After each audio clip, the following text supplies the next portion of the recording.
Patingin ko muna po ulit yung mga nasa Zoom, yung mga bagong pasok. Si Kuya Sean. Sino? Apo. Apo ni Kuya Eli. No? Kaya Gian Cuadro. Kay Kuya Salde. No? Si Angelison Juan. Precious Syra. Sheila Mundayaw. Kay Ate Johanny and family. Kuya Tatay Jose. Linian Coranyes. Kay Sister Len. At kay Pastor Edwin, Ate Jenny at Ate Erika. So, hindi ko na po pa tatagalin. So, yung mga nasa labas po, tupalo na lang, no? Para po makapag-start na tayo at medyo na-late po tayo ng oras sa ating pagsisimula kanina. So, welcome ko na po ang maghahayag ng salita sa araw na ito. Ang ating handang-handa na, no? Kagabi pa siya handa. So, tinatawagan ko na po ang ating Pastor Eli Soriao para po magbigay ng Words of God sa araw na ito. Sarap sa pakinig ka, Pastor. Antayin yung mga kapatid, darating kayo dyan. Gagamitin din kayo ng Panginoon. Lahat tayo gagamitin. Ayan, uy. Grabe naman. Tikas. May teacher ako kasi itong message na ito yung gagamitin ko sa aming preaching practicum. Ito sa aming pag-aaral dun sa SON, no? Dun sa CIJ, Church of Jeddah, no?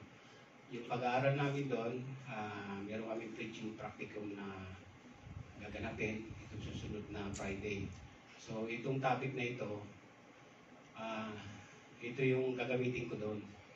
At napakaganda kasi marami ako natutunan dito. Kasi akala ko ang paggawa ng preaching, susulat ka lang, papaliwanag mo. Tapos marami palang dapat gawin, no? So napakaganda yung nag-aaral tayo. Amen? Okay. First time kong gumamit nito. Ano ba to? Uy, okay. Wala nito sa puntok ah. Uy, ayos. Uy, lumilipat. Ayan. Okay? Amen. So, puri ng Panginoon, no?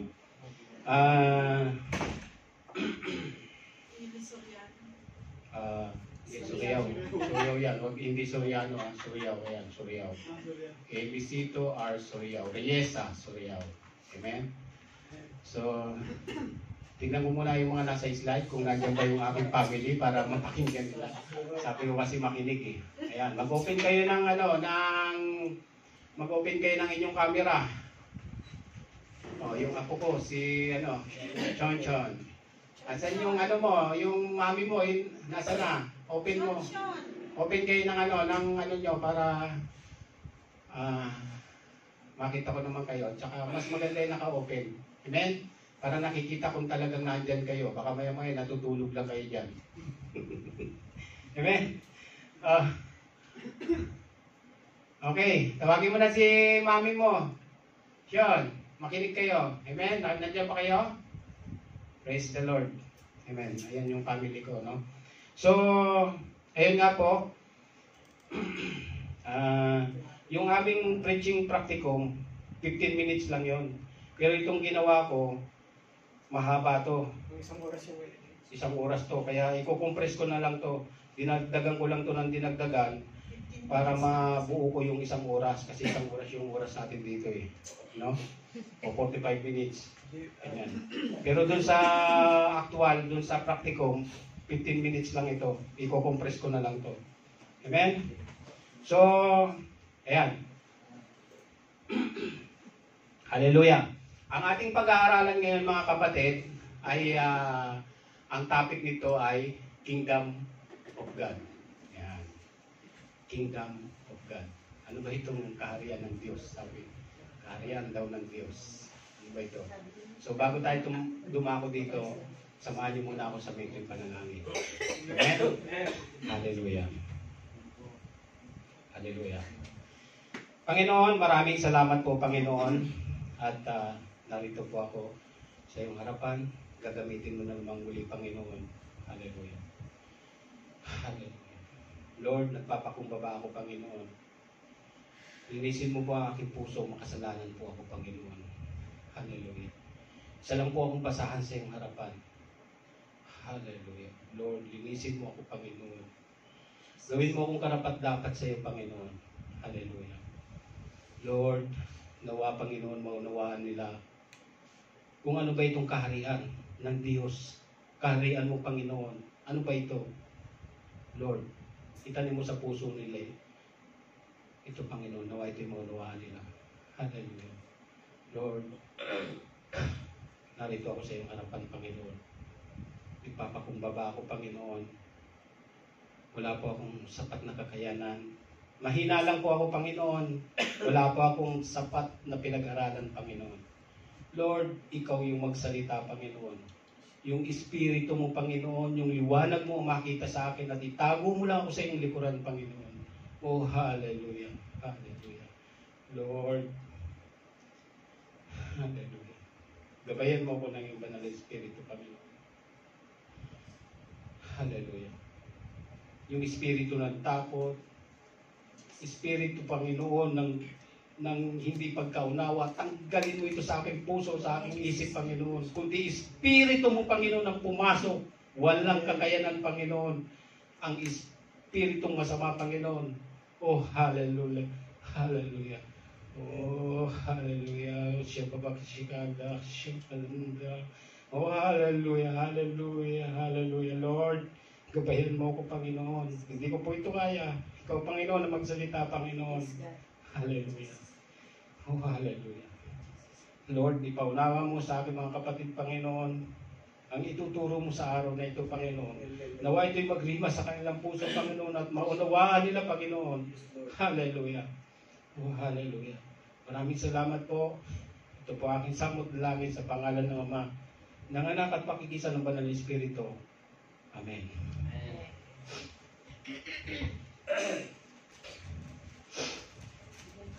Ayan, Bishop.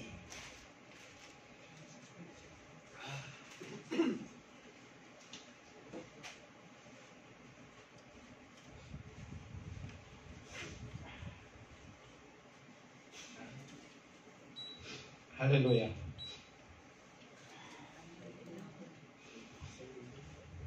Hallelujah. So mga kapatid, dadako na tayo sa ating mensahe. Ang ating topic, Kingdom of God. Yan. Ano ba itong Kingdom of God? Ano ba ito mga kapatid?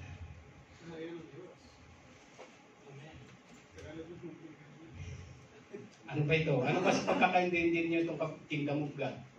Ano to? Kaharian ng Diyos, di ba? At paano ba tayo makakapasok dito? Paano tayo magiging kabahagi nito? Amen? Sabi dito mga kapatid, sandali.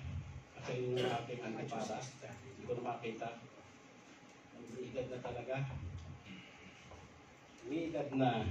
Yan, sabi dito, ang kaharian ng Diyos ay pangunahing paksa ng mga mangangaral at pagtuturo ni Jesus. Amen? Tandaan nyo? Ang kaharian ng Diyos, ang pangunahing paksa ng mga pag-aaral at pagtuturo ni Jesus.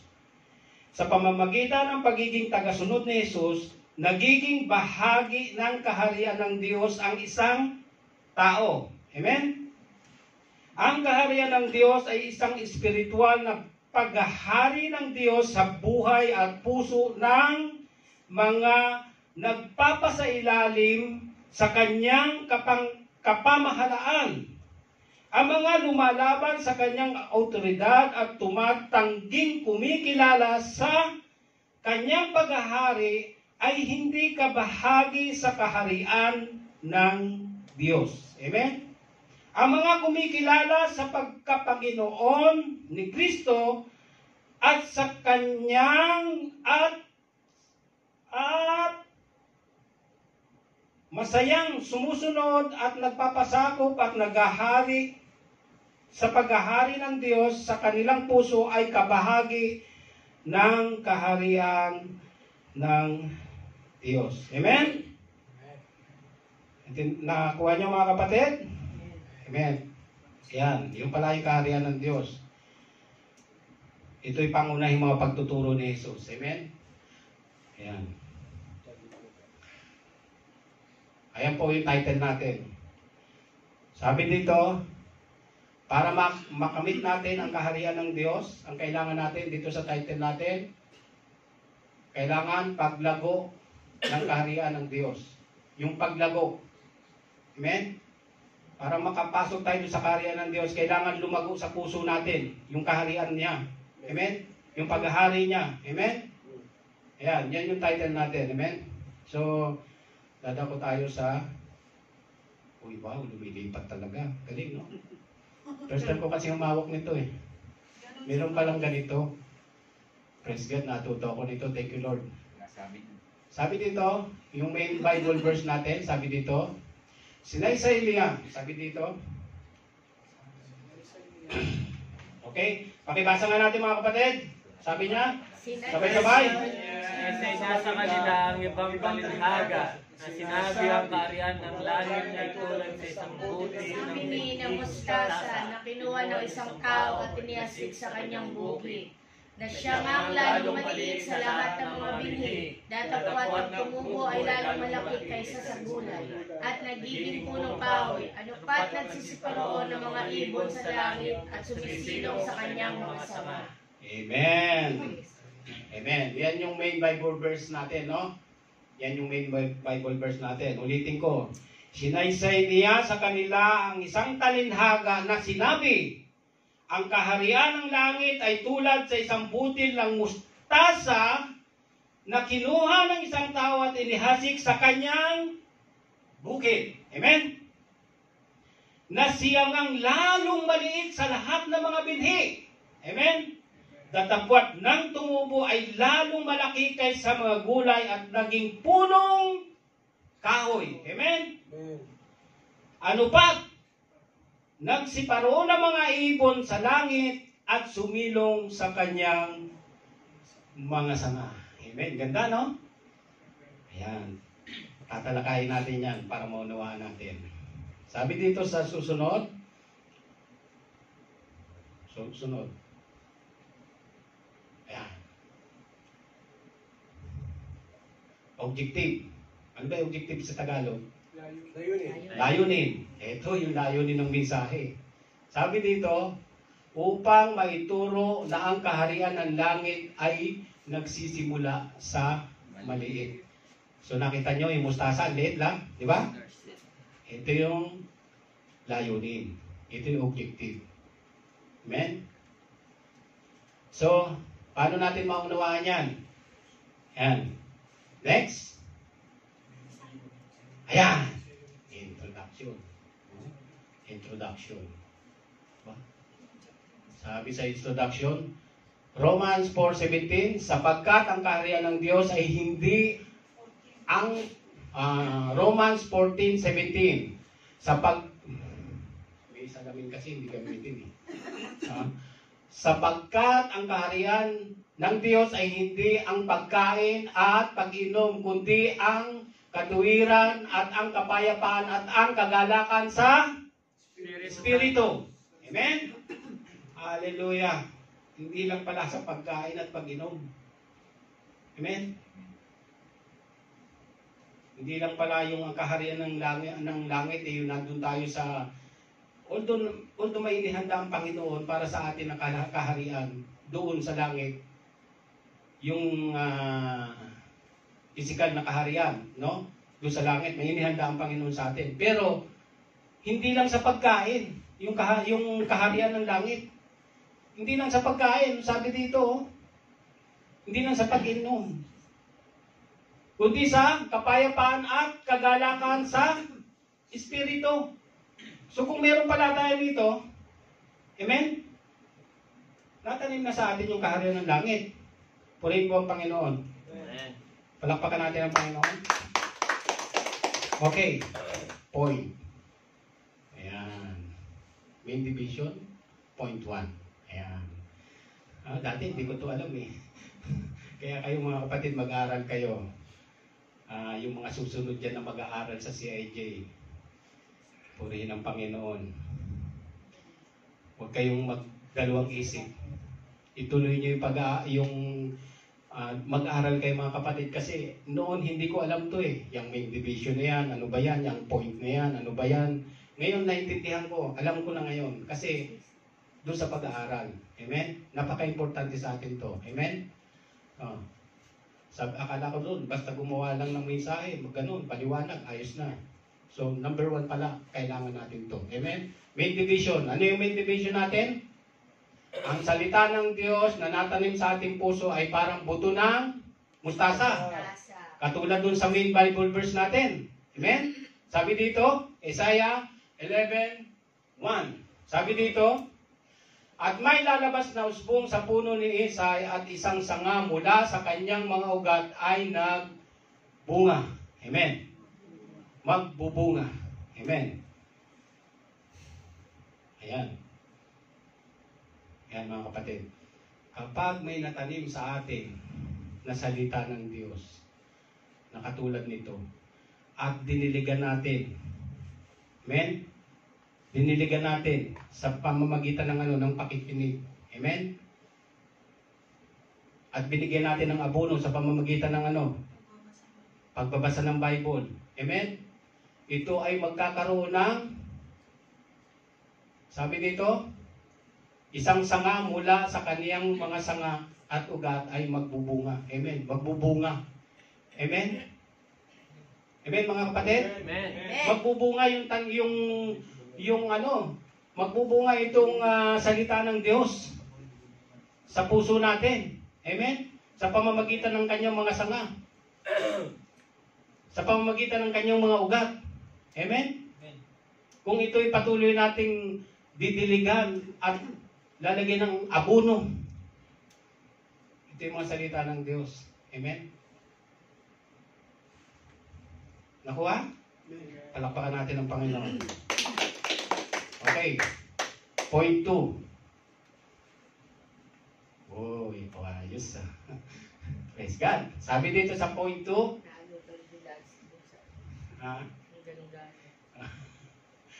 sabi dito sa point 2, nagkatawang-tao ang Diyos upang matanim sa puso natin ang mabuting balita ng kaligtasan. Amen?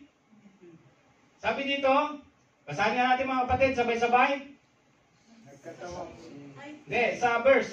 Basahin natin yung verse. Sapagkat siya ay tumubo sa harap niya na gaya ng sariwang pananim at gaya ng ugat sa tuyong lupa. Walang anyo o kagandahan man at pagkaating minamasdan siya ay walang kagandahan na mananais tayo sa kanya. Siya ay hinamak at tinapuli ng mga isang tanong sa pangalawa at bihasa sa karamdaman at gaya ng isa sa pinagpublihan ng kanilang mukha ng mga tao na siya'y hinamak at hindi natin hinalagahan siya.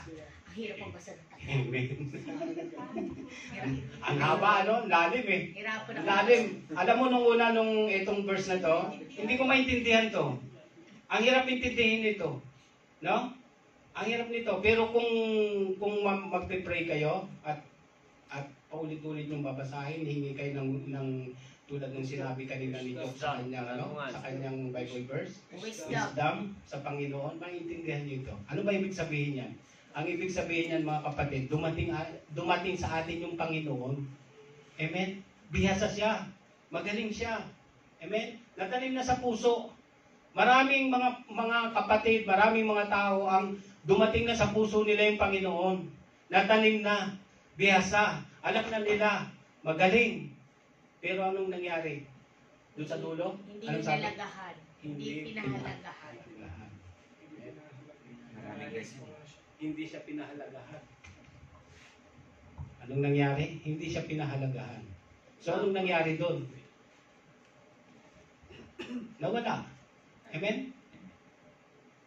Hindi lumago yung kaharian ng Diyos, yung pag-aari ng Diyos sa puso niya. Kasi hindi siya pinahalagahan eh. Amen? Yan ang ibig sabihin niyan, mga kapatid. Yan yung point 2 natin. Amen. Dumating na yung Panginoon sa atin eh. Amen? Maraming mga tao ang dumating na ang Panginoon sa kanilang buhay. Pero hindi nila pinahalagahan. Paano nila makakamit ang kaharian ng Diyos? paano nila makakamit ang pag-aari ng Diyos? Amen? Palakpakan natin ang Panginoon. Okay. Number 2, 3. Ayan. Sabi dito, sa main division, point 3. Sabi dito, kailangan natin ng tunay na pananampalataya na nagmumula sa ating puso. Amen. Ang verse natin, Matthew 17:20.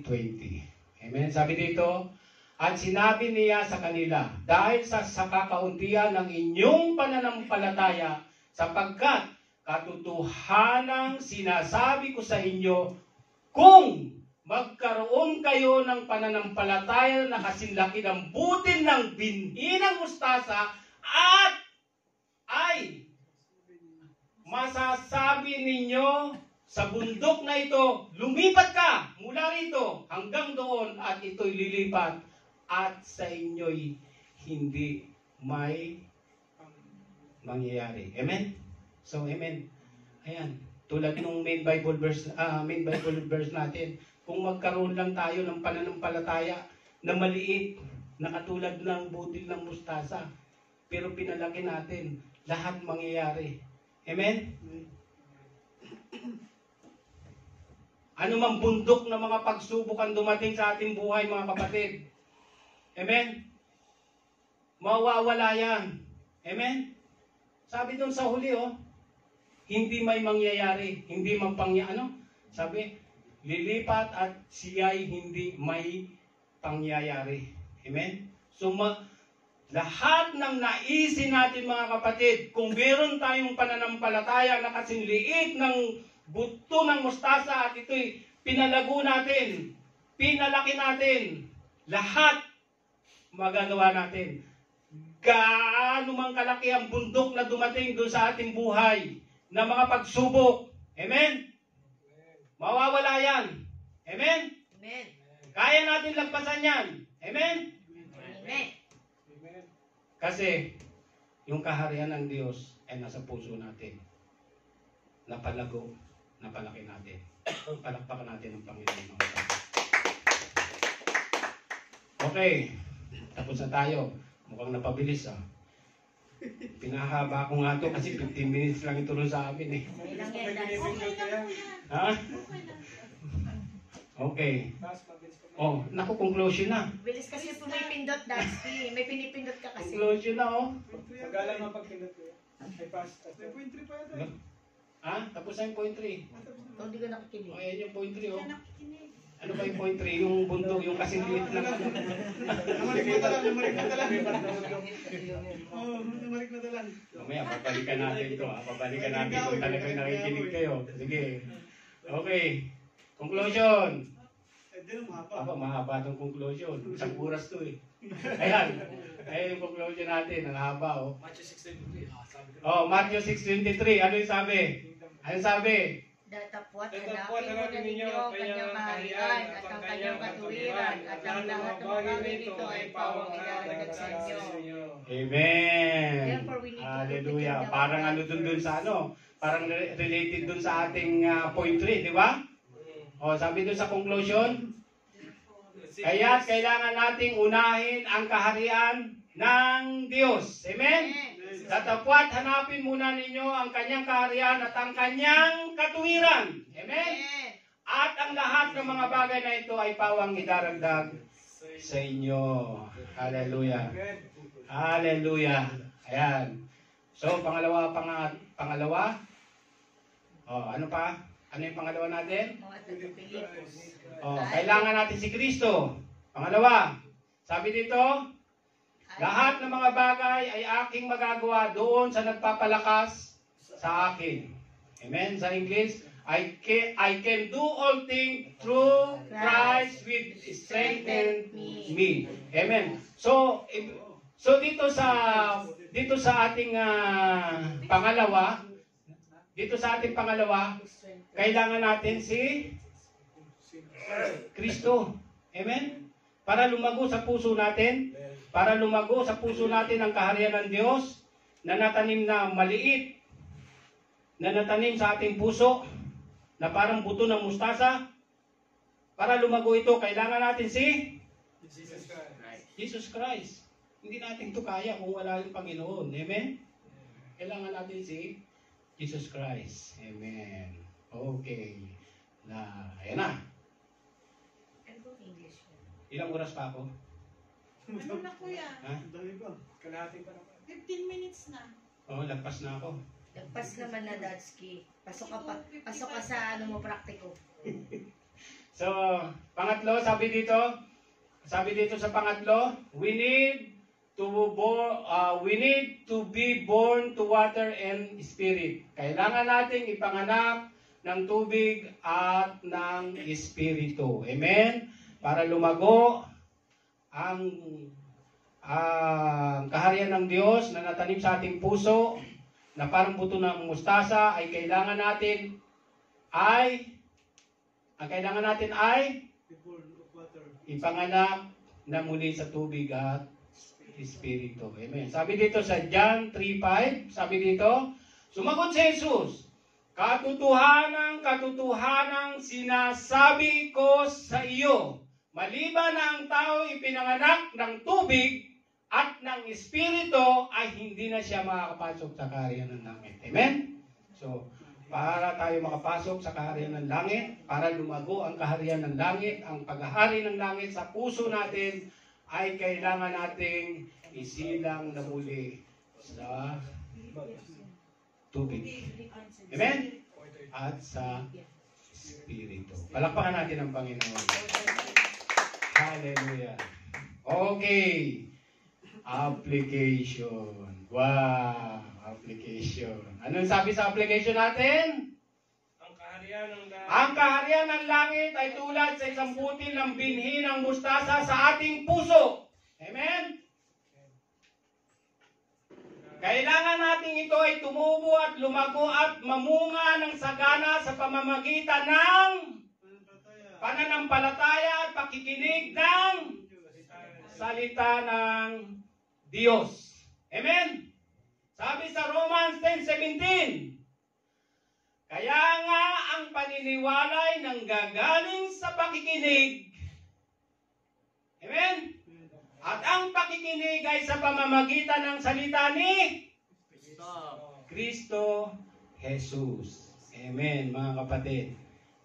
Inuulit ko, ang pananampalataya ay nanggagaling sa pakikinig.